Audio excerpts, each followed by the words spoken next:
I call the member for Indi.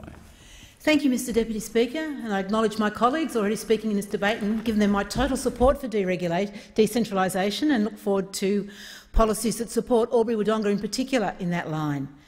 But, Mr Deputy-Speaker, it gives me great pleasure today to rise to speak to this bill. There are 3 points I'd like to cover off on. 1, the recommendations made by the National Farmers Federation. 2, I'd like to talk about the importance of consultation.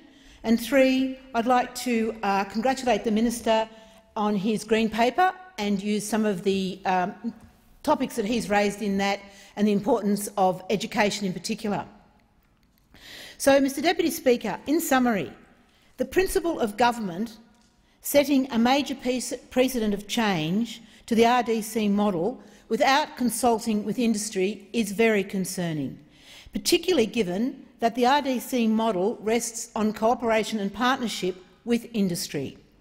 Why change a major system like this that has operated so well for so long just for $7 million? And why provoke the wrath of an industry by not consulting properly? So, Mr Deputy-Speaker, in asking those questions, I ask of my colleagues opposite. I hope that when we move through to discussion and debate about the White Paper, that we can actually take seriously the comments that industry has made.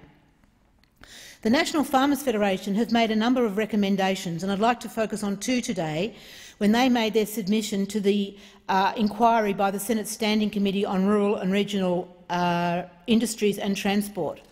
And there's 2 recommendations that they made in relation to this bill that I'd like to bring to the attention of the House. And one of them is that talking about paying of international subscriptions on behalf of some of the RDCs. So the NFF recommends that the committee consider whether the funding of membership to international intergovernment commodity organisations actually requires legislative change. It's their belief that it doesn't. And the NFF recommends that the committee consider whether the government is making long-term structural changes to the RDC model without adequate consideration of the consequences or adequate industry consultation. So, Mr Deputy